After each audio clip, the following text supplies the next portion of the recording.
Hey everybody, good morning, good morning, good morning. Hope all is well. Welcome back to Finance and Fitness with Dan Trongo. So, today's fitness tip and finance tip, thanks to Dave Ramsey, there's so much correlation between just discipline and choices, right? So, we know that you got to keep things simple, right? So, for example, right? There's a book called Dinosaur Training by Brooks Kubrick. One of my favorite strength coaches, Charles Poliquin, recommends it. And the guy who wrote the book makes great sense, and I totally agree, right? And we live in a fitness culture, definitely in San Diego, definitely in Tampa. You have all these men and women who brag how strong they are, how lean they are, how good they look. Meanwhile, they're the most insecure people on the planet. Are they legitimately trying to help people? No, I think... every time you follow social media, it's a cry of the people's loneliness and insecurity to, hey, look at me. I don't really want to help people. I just want you guys to look at me. Look at my body. Look how strong I am. Look what I know. No, you know shit. Excuse my French. Okay. Now, Brooks Kubrick was even saying, and I totally agree, when it comes to strength training, we figured this out. This is not rocket science, right? We always talk about the 8 basic movement patterns. Now, I want you to just get strong on those basic 8s, right? You want muscle mass, you want size, right? You want strength, you want athleticism, you want metabolism, you want weight loss.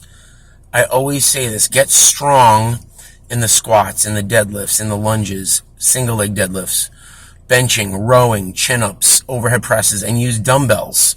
Use single leg versions. If you want a strong core, rotate, okay? Carry stuff. Again, these are the things I created. These are things I learned.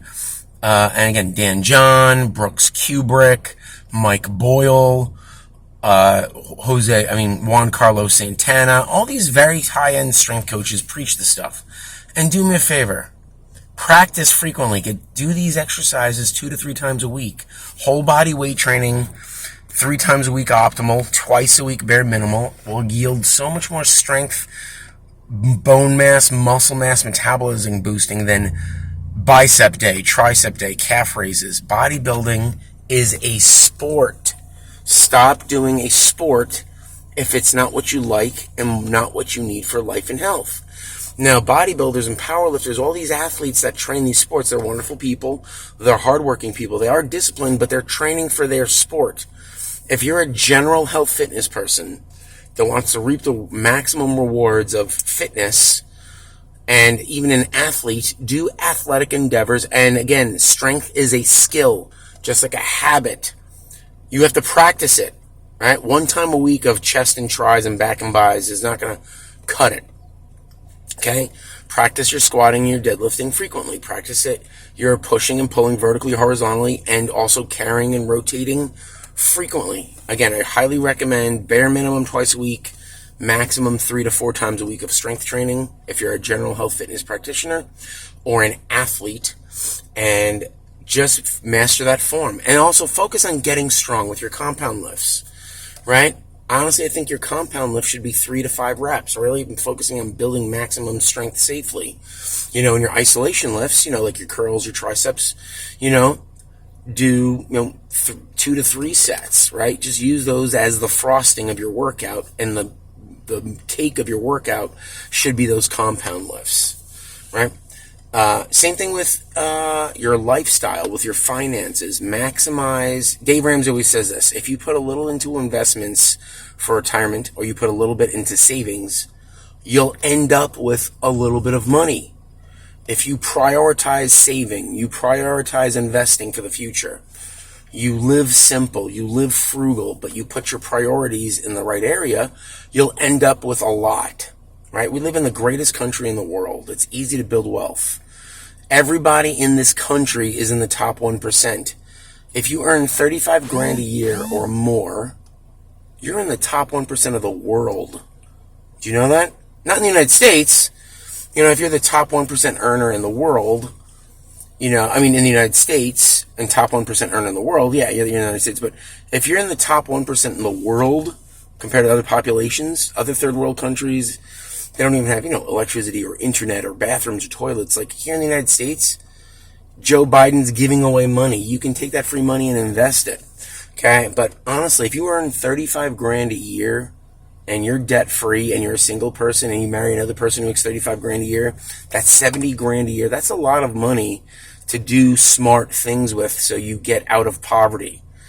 Now, check this out, folks. I always say the strong help the weak can't help the weak. So people who have a lot of money, who are moral, legal, and ethical and build businesses, they're smart and they're hardworking and they're kind and they deserve their money. No one needs to get a handout if you're healthy and you can work. Go get off your butt, go get a job or 2 or 3, and make things happen. Keeping it simple. Work hard, invest your time and money and health wisely so you reap the rewards of that investment. Life is pretty simple to understand. I didn't say it's easy to do. It's simple to understand. And these are things that I also am learning as I go on more and more. I've been doing this stuff for 10 years as far as the finance stuff with Dave Ramsey. I've been doing fitness for 25 years. And again, I think it's a horrible industry to get into if you want to be wealthy, unless you own your own business. Working in the fitness industry is absolutely probably the worst idea to do unless you want to start your own business. If you're entrepreneurial and you really like helping people, great, awesome. But if you like being a worker, like you don't want to own your own business, it's the worst business to be in because the fitness industry has no state regulations. You just have a certification. Then you have people who in high school or take a weekend cert get paid the same rate as you. It's just about, I just sell. Remember, you're in the fitness business. The business part, yes, you need to sell, which is great. But then you have to do the fitness part, actually help people get physically better, mentally better by knowing what to do. The fitness industry has the sales part. They don't have the training part, right? People push supplements that either don't work, they take away from people's diets, they take away from people's sleep, they take away from people's stress management, and they overprescribe. And then you have a bunch of people who don't know what they're doing, that are super insecure, that just promote how sexy or good they look. Meanwhile, they're a moron. So the fitness industry is actually preaching more and more things that take away people from their health while taking their money. Don't get into the fitness industry if you want to work for somebody. Get into the fitness industry if you like helping people, you know what to do, and you are the hardest worker to start your own business. There are far few select people in the fitness industry that know what they're doing. Follow a Juan Carlos Santana. Follow a Mike Boyle. Follow a Charles Poliquin, right? One of my favorite quotes, the more you learn, the more you earn, but the more you help because you're providing the right information. Dr. Stuart McGill, right? Following Ultimate Spine and Back Fitness, The Gift of Injury. These are all wonderful people that know what they're doing.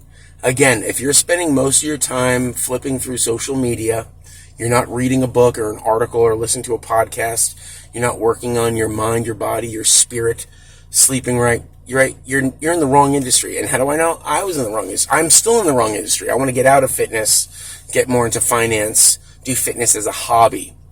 But again, keep it simple. One of my favorite things too is say the word no, right? When you say the word no, that's a complete sentence. Thanks, Dave Ramsey. This is all his quotes, but it's the truth. You don't have to eat that crap. You don't have to watch that TV. You don't have to hang out with that person that doesn't promote you as being a better person. You don't have to work at that job that you hate, that pays no money. You have to work, and that's when I was younger, I was a lazy sack of crap. Now I'm not. But do me a favor, keep life simple. Focus on the priorities, right? In finance, it's food, lights and water, transportation, and rent. That's 4. And in exercise, it's sleep, food, stress management, and then exercise. And the exercise is focus on getting strong and get strong on the major lifts, compound lifts. Do them with one arm or one leg, okay? Safer on your back. And then, use isolations, but sprinkle in isolations. Maybe do 3 sets tops of leg curls, leg extensions, biceps, triceps, some shoulder stuff, but maximize 4, 5, or 6 sets of the big nasty movements. I have so many friends that have, like for example, my buddy Adam Jeremiah. one of the strongest human beings on the planet. You know how he got huge and strong? With the big lifts.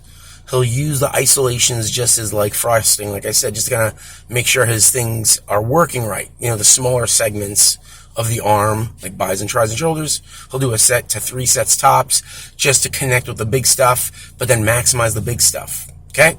Remember, follow a man or woman that's big, strong, happy, healthy, wealthy, and wise, and do what they do as long as you find it that's moral, legal, and ethical, and it actually works. All right, folks, have a great day. Just wanted to sneak this one in. Enjoy it.